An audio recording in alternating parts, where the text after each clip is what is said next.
우리가 이 세상을 살면서 예수를 믿고 나서 천국에 들어갈 때까지 이 세상에서 조금씩 하나님을 닮아갑니다. 그것을 신학적인 용어로 성화라 그럽니다. 거룩하게 되어져 가는 것. 하나님처럼 예수님처럼 조금씩 거룩하게 되어져 갑니다. 그리고 우리가 딱 죽자 우리의 몸은 이제 영화롭게 됩니다. 이 땅에서 영화가 이루어지지 않습니다. 이 땅에서는 계속 성화의 단계에 이루어져 가는 것입니다. 그러면 하나님께서 우리 성도를 성화로 이렇게 하나님의 닮은 백성으로 예수님을 닮은 사람으로 조금씩 만들어 가는데, 그러면 하나님께서 우리를 성화의 과정 어떻게 해서 하나님의 사람으로 만들어 가는가? 연단을 통해서 만들어 가는 것입니다. 연단. 여러분 오늘 본문에 보면은 풀무라고 나와 있는데, 여러분 옛날에는 대장간이 많이 있었는데, 저도 어렸을 적에 우리 동네에 대장간이 하나 있었거든요. 근데 지금은 대장간이 없고 모든 칼 여러 모든 것을 이렇게 만들지 않습니까? 공장에서 만들어 그렇게 오는데, 옛날에는 그 대장간에서 이렇게 쇠를 강하게 단련시키기 위해서, 또 쇠에 있는 불순물을 제거하기 위해서 풀무불에 넣어서 이렇게 불순물을 제거해요.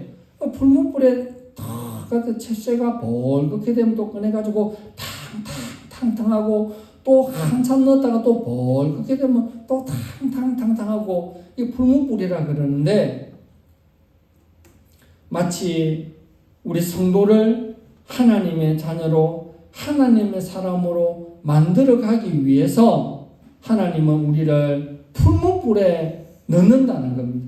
이 풀무불이 이게 성도에 있어서 다가오는 연단인 겁니다. 여러분 지금도 연단을 겪고 있는 사람도 있을 것이고, 이전에 연단을 많이 겪었는데 지금은 조금 낫다라고 생각하는 분들도 있을 것이고, 이전에는 큰 어려움이 없었는데 지금은 왜 이렇게 힘든 일이 많이 있을까라고 생각하는 분들도 있을 것입니다. 그런데 우리 성도는 여러 가지 연단을 통해서 우리 속에 있는 죄악된 본성, 죄된 찌꺼기, 옛사람, 이런 것들을 조금씩 뽑아내는 것입니다. 이사야 1장 22절에 보면, 내가 또 나의 손을 내게 돌려 너의 찢기를 온전히 청결하여 버리며 너의 혼잡물을 다 제하여 버리고, 여기에 찢기라는 말과 혼잡물이라는 말이 있습니다. 성도 안에 들어있는 것입니다. 이것을 뽑아낸다는 것입니다. 우리가 예수 안 믿는 사람, 예수 안 믿는 친구들이 있잖아요. 1년이고 2년이고 5년이고 오래간만에 봤을 때 그 친구들이 우리의 예수 믿어서 조금씩 변화된 모습을 보고 그 친구가 놀라야 돼요.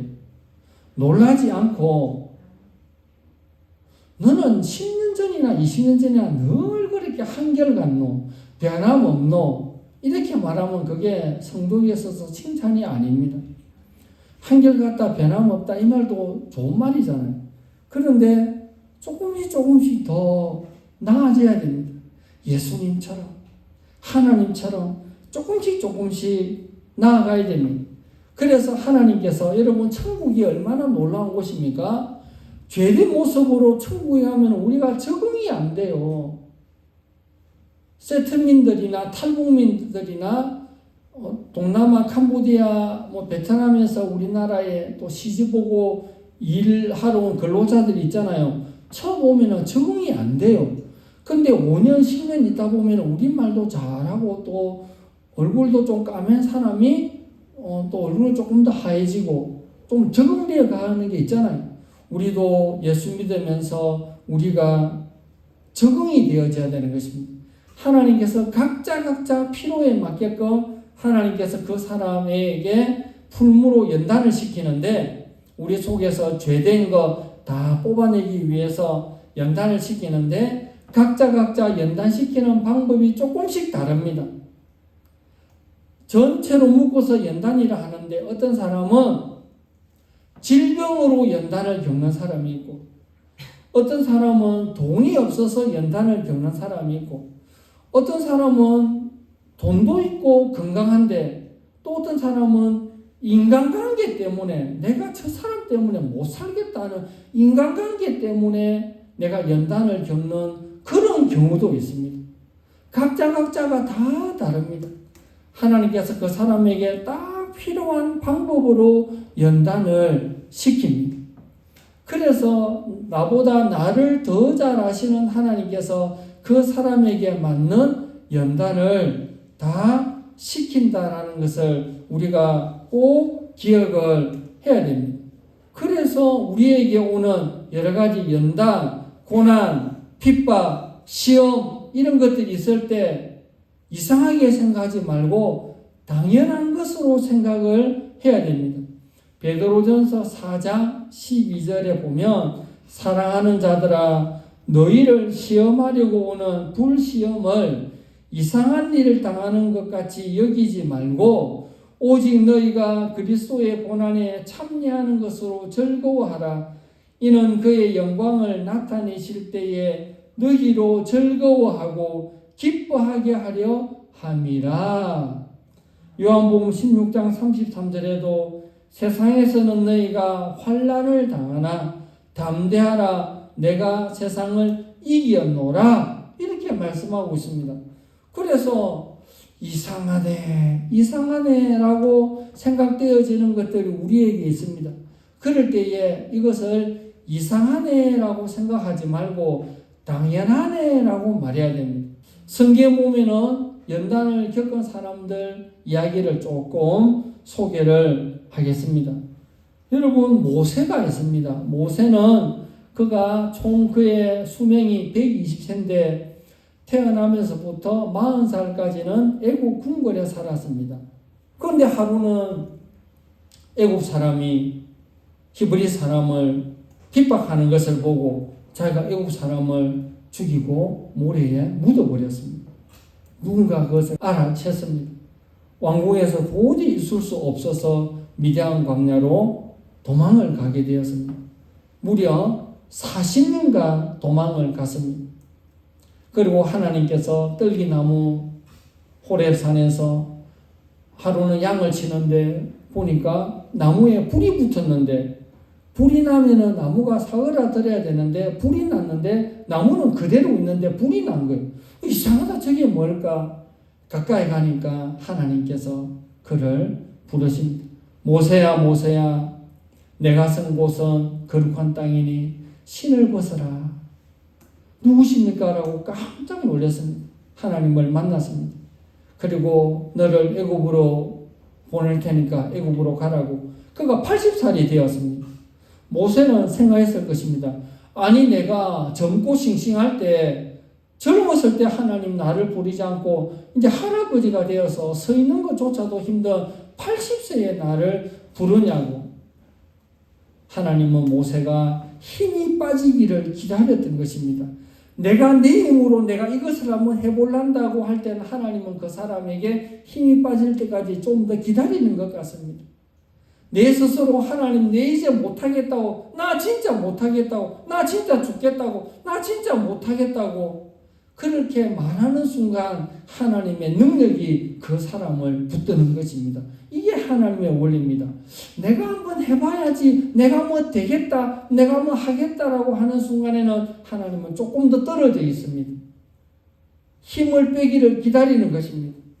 그러고 나서 하나님 나 이제 도저히 못하겠다고 나 진짜 못하겠다고 하는 그 순간에 하나님이 역사에 개입을 하십니다. 내가 함께 하겠다. 내가 너를 도와주겠다. 내가 너를 강하게 하겠다. 내가 너를 굳세게 하겠다. 이게 하나님의 방법입니다. 그렇게 하였을 때에 힘이 다 빠지고 나서 주의 일을 하였더니 하나님께서 그를 이 땅에서 제일 온유한 자로 만들었던 것입니다. 여러분 한번 생각해 보십시오. 40살에 애굽의 지도자가 되어서 이스라엘 백성들을 다 불러냈습니다. 40살이면 혈기가 왕성합니다. 출애굽할 때에 이스라엘 백성들이 얼마나 많이 죽겠다 했습니까? 배고파 죽겠다, 목말라 죽겠다, 뭐 돌아가자, 어떻다 저떻다. 혈기왕성한 모세가 그 말을 듣고 80세에도 그가 화를 버럭 내고 지팡이를 2번 치고, 반석을 한 번만 치라 했는데 2번 치고, 80세가 되었어도 그가 화를 버럭버럭 냈는데 40살에 그가 지도자가 되었으면 얼마나 맞짱 뜨고 같이 분내고 화를 냈겠습니까? 그런데 하나님은 그에 대한 평가를 말하는데 민수기 12장 3절에 이 사람 모세는 온유함이 지면의 모든 사람보다 성하더라. 쉽게 말해서 모세가 이 땅에 있는 사람 중에 온유함이 1등이다 이 말입니다. 왜냐? 연단의 과정을 많이 겪었기 때문에 그렇습니다.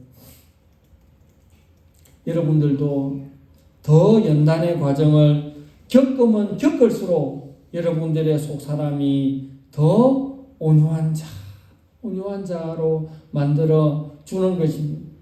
모세를 애굽으로 보내려고 할 때에 애굽으로 가라 그랬을 때에 보통 사람 같으면 하나님 내 진짜 오래 기다렸습니다. 막 지쳤는데 그래도 하나님 나를 불렀으니까 가겠습니다. 보통 그래 말할 건데 모세는 하나님 나 못 갑니다. 하나님 나 못 갑니다.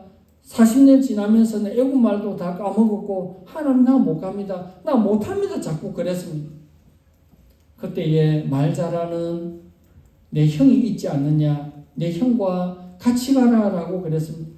아이 그래도 하나님 내가 가면 내가 애국 사람을 죽이고 도망갔다는 거 알고 있는데 내가 수배자인데 나 못 갑니다. 그리고 애국에 똑똑하고 마술사들도 많이 있고 나 못 갑니다. 라고 계속 못 간다고 합니다. 얼마나 겸손했습니까? 그때에 하나님께서 그래 내 지팡이를 한번 던져보라 그랬습니다. 지팡이를 던지니까 지팡이가 뱀이 되어버렸습니다. 꼬리를 잡아라 그랬습니다. 꼬리를 잡는 순간 다시 지팡이가 되었습니다. 내 손을 품 안에 넣었다 한번 빼보라 그랬습니다. 품 안에 넣었다가 빼니까 갑자기 손이 문둥이 손이 되어버렸습니다. 모세가 얼마나 놀랐겠습니까? 다시 품 안에 넣었다가 넣었다 빼니까 손이 정상적으로 돌아왔습니다. 하나님이 함께 하시면 하나님이 도와주시면 이적과 기사를 행할 것이다라는 것을 하나님께서 그 자리에서 보여준 것입니다. 그래서 모세가 출애굽시킨 게 아니고 하나님께서 모세로 하여금 출애굽시키게 하신 것입니다.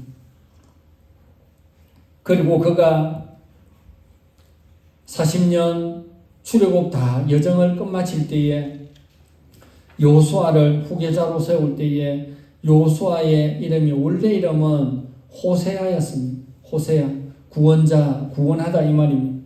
그런데 하나님은 그를 여호수아로 이름을 바꾼 겁니다. 여는 여호와입니다. 하나님이 구원하신다. 우리의 신앙의 주어는 하나님이 되어야 됩니다. 내가 한다가 아니라 하나님이 하신다 이게 돼야 됩니다. 내가 아무리 노력하고 애쓰고 하더라도 한계가 있습니다. 하나님께서 오케이 해야 하나님의 허가가 떨어져야 하나님의 제가가 있어야 되는 것입니다. 저는 우리 교회 부흥도 마찬가지라고 생각합니다. 인간의 노력은 하기는 해야 됩니다. 그러나 마지막 승인, 마지막 오케이는 하나님이 부흥을 허락해 주셔야만 부흥이 되는 것이고 우리의 가정에, 우리의 앞날에, 우리의 개인에도 내가 생각하는 그런 개인의 기도 제목들이 있을 것인데 하나님께서 허락하셔야만 된다는 것을 여러분들이 꼭 믿어야 됩니다. 출애굽하면서 앞에 홍해가 갈라져 있었습니다. 어떻게 하나 하나님께 잠시 기도하였더니 하나님의 응답이 들립니다. 그리고 말을 합니다. 출애굽기 14장 13절에 너희는 두려워 말고 가만히 있어서 여호와께서 오늘날 너희를 위하여 행하시는 구원을 보라. 하나님의 구원을 보라라고 하신 것입니다. 우리도 지금 주일날 우리가 이렇게 교회에 와가 있지만 각자 기도 제목들이 다 있습니다. 각자의 관심사가 다 있습니다. 그러나 하나님은 우리를 낮추시고 질병도 주시고 약을 먹게 하고 깝깝하게 만들고 오늘이나 내일이나 희망이 없다, 비슷하다, 정말 우리를 힘들게 하고 멈칫거리는 그런 힘든 일들이 많이 있을 때에 그래도 하나님께서 우리 속에 있는, 그러면서 하나님 도와주십시오, 하나님 살려주십시오, 하나님밖에 없습니다, 하나님 도와달라고 그 한마디 내뱉을 때마다 우리 속에서 죄된 찌꺼기가 하나씩 빠져나가서 언젠가는 우리가 주님 앞에 설 때에 착하고 정결한 신부고 작은 예수가 되고 성자가 되고 하나님께서 기뻐하시는 믿음의 사람을 된다는 것을 우리가 꼭 믿으시기를 바랍니다.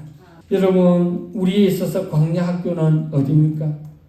고난과 고통입니다. 하나님의 관심은 우리의 편안함보다 우리의 성장에 있습니다. 우리의 영혼의 성장에 눈물이 필요하다면 하나님은 눈물을 허락하십니다. 우리의 영혼의 성장에 실패가 필요하다면 실패를 허락하십니다.